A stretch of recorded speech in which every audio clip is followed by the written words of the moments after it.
একটা মানুষের জন্য যদি তার স্ত্রী ভালো না হয় তাহলে পৃথিবীটা তার জন্য জাহান্নামের একটা অংশ হয়। আমাদের বিয়ের ক্ষেত্রে অবশ্যই দিনদারিতাকে প্রাধান্য দিতে হবে। যদি না দেই তাহলে আমরা সমস্যায় পড়ে যাব। রাসূল সাল্লাল্লাহু আলাইহি ওয়াসাল্লাম বলছেন, ফাসফার বিজাতিদ দিন তারিবাত ইয়াদাকা, যদি তোমরা দিনদারিতাকে প্রাধান্য না দাও তাহলে তোমরা ক্ষতিগ্রস্তের মধ্যে পড়ে যাবা। তাহলে একটা মেয়ে রাস্তাঘাটে ঘুরতেছে, লিপস্টিক মেখে চুল ছেড়ে দিয়ে খুব সুন্দর করে সাজুগুজু করে ঘুরতেছে, ওকে যদি আমরা আমাদের জীবন সঙ্গিনী বানাই, কি পাবো? ওর কাছ থেকে কি আশা করা যায়? আল্লাহ রাসূলকে জিজ্ঞাসা করা হচ্ছে যে পৃথিবীতে কোন মহিলাটা উত্তম, আইয়ুন নিসাই খায়র, কোন মহিলাটা ভালো? তখন তিনি বলছেন, আল্লাতী তাসুররুহু ইযা নাযারা, যখন তার স্বামী তার দিকে তাকাবে তখন সে তার স্বামীকে খুশি করবে। এই মেয়ে, যে মেয়েটার কথা বলতেছি, বেদিন মেয়ে, দিনহীন, একে দিয়ে কি সুখ শান্তি পাওয়া সম্ভব? একই ফ্যামিলি আমাদের বাচ্চা কাচ্চা শিক্ষিত বানাতে পারবে? এটা কি মনে হয় এই মেয়েটাকে দিয়ে? আর এরকম মেয়ে যদি আমরা সৌন্দর্য দেখেই শুধু আমরা আমাদের জীবন সঙ্গিনী বানাই তাহলে কিন্তু আমরা সমস্যায় পড়ে যাব। দেখা যাবে যে বিয়ের পর ঝগড়াঝাটি শুরু হয়ে যাবে। আর এরকম অনেক কাহিনী আমাদের চোখের সামনে আছে। শারীরিক সৌন্দর্য দেখে বিয়ে করতেছে, দিন দেখতেছে না, ভালো লাগলো, প্রেম করলো, বিয়ে করলো, বিয়ের 1-2 বছর পর ঝগড়াঝাটি শুরু হয়ে গেছে। এখন সাংসারিক জীবনে দুঃখ আর কষ্ট, আহা কত দুঃখ এগুলা। তো একটা মানুষের জন্য যদি তার স্ত্রী ভালো না হয় তাহলে পৃথিবীটা তার জন্য জাহান্নামের একটা অংশ হয়। পৃথিবীটাই জাহান্নামের একটা অংশ যদি তার স্ত্রী ভালো না হয়। এই জন্য আমরা কাকে চয়েস করতেছি এটা দেখতে হবে। তো একটা ভালো মহিলার 3টা গুণ রাসূল সাল্লাল্লাহু আলাইহি ওয়াসাল্লাম বলছেন। এক, যখন তার স্বামী তার দিকে তাকাবে তখন সে তার স্বামীকে মুচকি হেসে খুশি করে দিবে। অতুতিহু ইযা আমারা, যখন তার স্বামী তাকে আদেশ করবে তখন সেটা মান্য করবে, পালন করবে। এটা একটা ভালো মহিলার গুণ।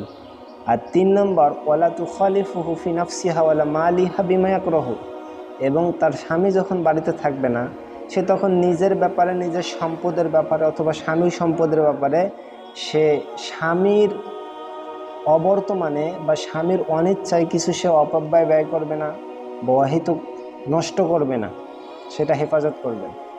ওয়ালা তুখালিফুহু ফি নাফসিহা ওয়ালা মালিহা বিমা ইয়াকরাহু। তাহলে আমরা এই মেয়েটাকে যদি ঘরে তুলি, এই বেদিন মেয়েকে যদি ঘরে তুলি, একে দিয়ে কি আশা করা যায়? আজকে সৌন্দর্য প্রদর্শন করে বের হচ্ছে, বিয়ের 1 বছর পর আপনাকে ভালো না লাগলো তখন দেখা যাবে পরকীয়ায় লিপ্ত হয়েছে। কেন? তার দিন নাই। এজন্য আল্লাহ বলছেন, ওয়ালাউ আজাবাকুম, যদিও তোমাদেরকে অদ্ভুত করে ওর সৌন্দর্য, টাকা পয়সা, অনেক কিছু, ওর এমন সৌন্দর্য, এমন টাকা পয়সা তোমাকে অদ্ভুত করছে। আল্লাহ বলছে যদিও অদ্ভুত করে তারপরেও ওই মেয়েটার থেকে দিনদার মেয়েটা উত্তম। ও যদি দিনদার না হয় তাহলে দিনদার মেয়েটা হোক গরিব, ওয়ালাউ আমাতুম মুমিনাতুম খায়রুম মিন মুশরিকাতি ওয়ালাউ আজাবাতকুম। আল্লাহ বলছেন ওই মুশরিকা, ওই খারাপ মহিলাটার থেকে একটা দিনদার, একটা ইমানদার, একটা দাসী উত্তম তার থেকে। তাহলে তার সৌন্দর্য, তার টাকা পয়সা, দিন দেখলাম না, দিনই কিনা দেখলাম না, বিয়ে করে আনলাম, একে দিয়ে সুখ পাওয়া যাবে না, কখনো না। আর এই মহিলা, দিনদার মহিলাকে আল্লাহ রাসূল সাল্লাল্লাহু আলাইহি ওয়াসাল্লাম সম্পদ বলে আখ্যায়িত করেছেন। আমাদেরকে চুজ করতে হবে, আমাদেরকে তাদেরকে বের করতে হবে যে কোথায় আছে। আল্লাহ সুবহানাহু ওয়া তাআলার কাছে চাইতে হবে, যেমনটা আল্লাহ দোয়া শিক্ষা দিয়েছেন সূরা ফুরকানের 74 নম্বর আয়াত। দোয়াটা স্পেশাল আমাদের জন্য, ইনশাল্লাহ আমরা করব।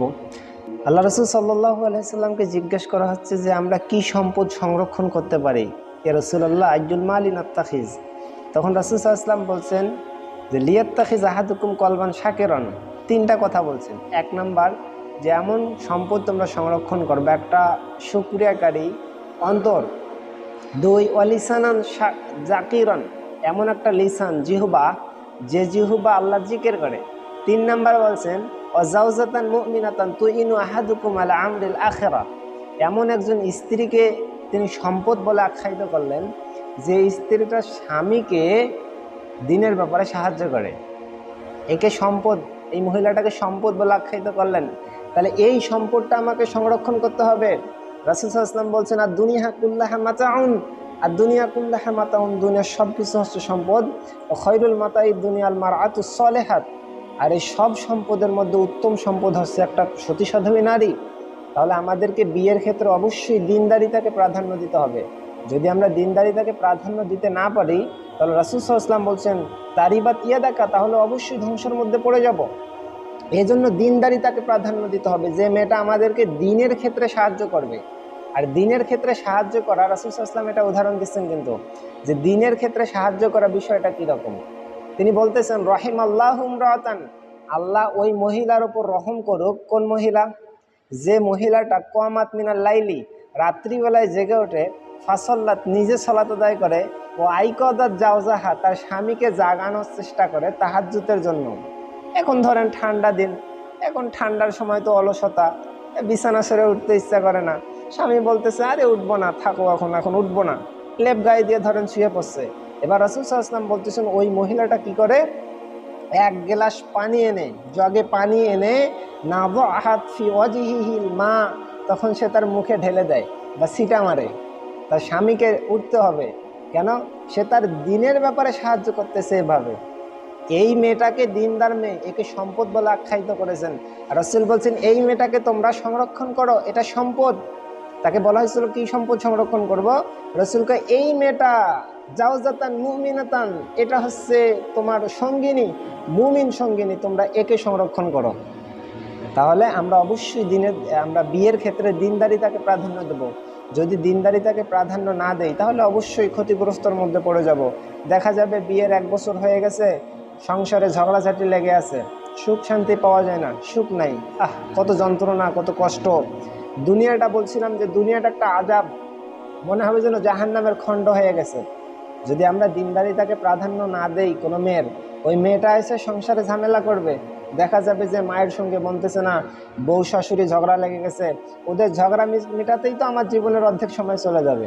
তা আমি যে কিছু করব, দেশ জাতির জন্য কিছু করব, জীবনের জন্য কিছু করব, পরকালের জন্য কিছু করব, সেটা আর হয়ে উঠবে না। এজন্য আমি যদি ভবিষ্যতে কিছু হতে চাই, বা আমার এরকম প্ল্যান কিছু থাকে যে আমি দেশ জাতির জন্য কিছু করব, বা আমার নিজের জন্য কিছু করব, আখেরাতের আমলটা ভালো করব, এজন্য একজন আমাদের সতী সাধ্বী নারীর একজন খুব প্রয়োজন। কারণ সে যদি ভালো না হয়, আর সংসারিক ঝামেলা মেটাতেই যদি আমার জীবনের অর্ধেক সময় চলে যায়, তাহলে কিভাবে আমার দ্বারা সম্ভব যে আমি দেশ এবং জাতির জন্য কিছু করব? তাহলে এটা খুব গুরুত্বপূর্ণ যে আমাদের একজন সতী সাধ্বী নারী প্রয়োজন, একজন জীবন সঙ্গিনী প্রয়োজন। আর এক্ষেত্রে খুব গুরুত্বপূর্ণ বিষয় হলো, আমরা যখন বিয়ের জন্য চুজ করব যে কোন মেয়েটাকে বিয়ে করব, সেক্ষেত্রে আমাদের উচিত হলো যে আমরা সৌন্দর্যকে, হ্যাঁ এটা প্রয়োজন, সৌন্দর্য ঠিক আছে লাগবে, কিন্তু সব থেকে বেশি গুরুত্বপূর্ণ হলো তার দিনদারিতা। বলছিলাম যে দিনদারিতাকে যদি প্রাধান্য না দেই, তাহলে দেখা যাবে মেয়েটাকে ঘরে তুললাম, 2-1 বছর পর দেখা যাবে আমাকে ভালো লাগলো না, আপনাকে ভালো লাগলো না, পরকীয়া লিপ্ত হয়ে গেল, তখন কেমন লাগবে? কেমন লাগবে তখন? এটা হচ্ছে সব থেকে এখন সমাজের বড় প্রবলেম। কেন? দিনদারিতাকে প্রাধান্য না দেওয়ার ফল হচ্ছে এটা। এজন্য আমাদের জন্য খুব গুরুত্বপূর্ণ বিষয়, আমি যেটা মনে করি সেটা হলো আমাদের যুবকদের জন্য, যে আমরা অবশ্যই দিনদারিতাকে প্রাধান্য দেব ইনশাআল্লাহ তাআলা।